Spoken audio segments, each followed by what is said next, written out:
네, 오늘은 반도체가 쉬어가자 다른 섹터들이 그 틈을 파고들었는데요. 그렇다면 반도체 이외 어떤 종목군에서 수익을 내야 하는 걸까요? 이 맛에 산다 임종익 돌파 트리거에서 매력적인 종목 발굴해 보겠습니다. 안녕하세요, 대표님. 반갑습니다. 오랜만에 뵙네요. 네. 네. 월요일은 대망의 수익률 체크하는 날이죠. 한 주 사이 또 1위 종목이 바뀌었습니다. 레이크 머티리얼즈 전고체 배터리 소재 개발을 완료했다는 점 부각되면서 급등 랠리 127%의 상승률 기록하고 있고요. 그 밑은 반도체 관련주들이 탄탄하게 받쳐내고 있습니다. 다음 장 볼까요? 오픈엣지 테크놀로지가 새롭게 자리했습니다. 이 CXL 관련 모멘텀으로 강한 상승 보이면서 56% 오름폭 나타내고 있습니다. 이렇게 하루에 10분만 투자하시면 알짜 종목들 쏙쏙 등장하니까요. 장 마감 후 어디 가지 마시고요. 본격적으로 오늘 장 첫 번째 주제에 들어가 보겠습니다. 성큼 올라선 기온과 함께 엔터주들에도 봄볕이 드는 걸까요? 엔터주들 바닥을 딛고 오늘 일찍 강한 상승을 보여줬습니다. 이 바닥권 탈출을 할 때 3월 달 가장 큰 퍼포먼스를 보일 종목은 어디가 될까요? 한번 찾아보겠습니다. 대표님, 엔터주들에 오늘 봄이 찾아왔어요. 드디어 새싹을 피우는 걸까요? 네, 맞습니다. 저는 그렇게 보고 있습니다. 엔터주들 지금 바닥권 탈출 초입이고요. 2분기 주력 아티스트 활동 기대감으로 주가가 추가적으로 상승을 하게 될 가능성이 높다라고 봅니다. 가격에 대한 부담도 없고요. 펀더멘탈 대비 과도한 저평가 영역에 있는 상태에서 저가 매수가 유입됐고요. 거래량도 전반적으로 급증을 하고 있습니다. 그래서 대한민국 엔터 4대 천왕 예의주시할 필요가 있습니다. 하이브, SM, GIP, 그리고 Y젠터까지 이 4개 종목들 예의주시할 필요가 있어 보이고요. 자, 지금 현재 엔터주는 중국 정부 정책 피해주로 이제 분류가 되면서 주가가 많이 빠졌습니다. 중국에서 문호를 폐쇄했습니다. 그래서 공동 구매를 인위적으로 막은 것 같아요. 그래서 어쩔 수 없이 K-팝에 대한 로얄티를 갖고 있는 중국 소비자분들이 지갑을 닫을 수밖에 없었습니다. 그래서 음반 판매량이 급감해서 실적이 좀 훼손됐다. 그래서 주가가 빠진 게 있어요. 근데 이런 악재는 현재 주가에 반영이 되어 있고요. 그리고 주력 아티스트들이 1분기보다는 2분기 때 적극적으로 이제 활동을 하게 될 가능성이 높아 보입니다. 그래서 엔터주의 투심은 시간이 지나면 지날수록 낚시가 따뜻해지면 따뜻해질수록 좋아질 가능성이 높아 보이고요.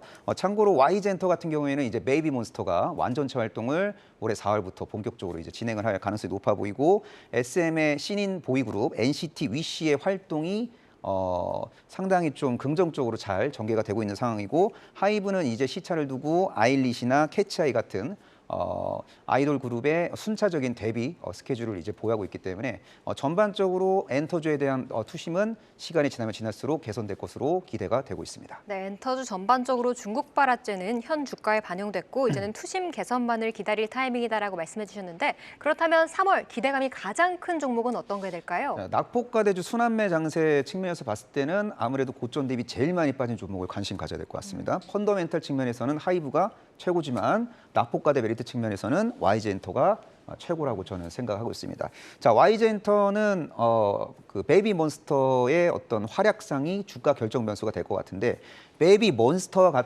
관련된 스케줄이 지금 4월 초에 예정이 되어 있습니다. 베이비몬스터가 첫 번째 미니 앨범을 4월 초에 이제 공개를 할 예정이고요. 그 미니 앨범의 퍼포먼스가 과연 어떻게 도출이 되는지 예의주시할 필요가 있겠고 3월 달에는 잘 될 것 같다라는 막연한 기대감으로 주가가 자연스럽게 우상향 흐름이 전개될 가능성이 높다라고 보시면 될 것 같습니다. 그리고 보이그룹 트레저의 2분기 신규 앨범 공개 이슈도 대기되어 있고요. 그리고 하반기로 가면 갈수록 아마 올해 4분기 정도 되면은 블랙핑크 완전체 활동에 대한 어떤 힌트가 도출이 될 것 같습니다. 그래서 전반적으로 투심이 3월 달에 이제 회복이 될 가능성이 높기 때문에 YG엔터 현재 시점에서 예의주시할 필요 있어 보입니다. 네, 낙폭과대 매력이 두드러진다라고 짚어주셨는데 어제 오늘 좀 양봉을 그렸어요. 1차 목표가는 어디까지 보는 게 좋을까요? 예, 기술적 분석상 1차 목표가는 한 48,500원 정도로 이제 설정하시면 될 것 같습니다. 48,500원 돌파 후 안착에 성공하면 그때 가서 2차 목표가를 설정하시면 좋을 것 같고요. 그리고 투자의 관점보다는 트레이딩의 관점으로 접근하실 분들은 손절가 41,500원 정도 설정하시고 대응하시면 좋을 것 같습니다. 네, 엔터주 가운데 가장 업사이드가 많이 열려있는 YG엔터테인먼트 1차 목표가 48,000원 알아봤습니다. 이어서 다음 이슈 체크해볼까요? 최근 민관을 아우르며 원전 산업계 낭보가 이어지고 있습니다. 새 정부 출범 후 원전 정책 기조가 바뀐 뒤 수출 실적도 이를 뒷받침하고 있는데요. 원전 르네상스 시대가 도래한다면 최대 수혜주는 어디가 될까요? 함께 알아보겠습니다.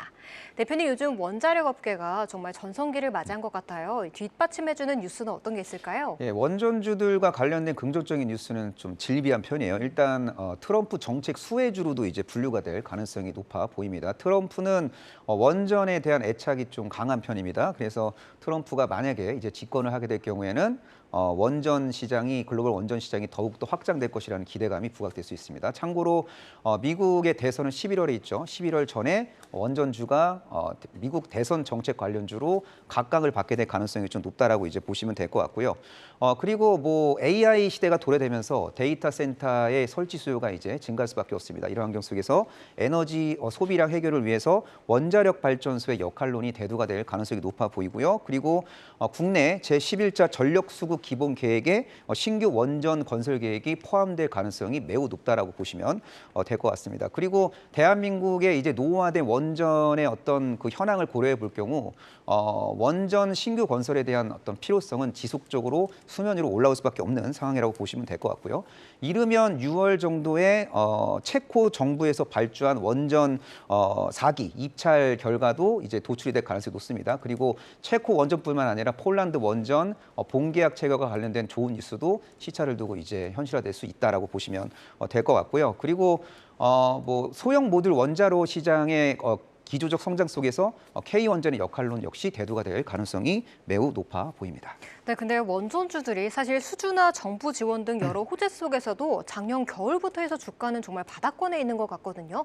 그중에서 어떤 종목 보는 게 좋을까요? 예, 원전주 중에서 가장 핵심적인 종목은 제가 볼 때는 단언컨대 두산 에너빌리티라고 저는 생각하고 있거든요.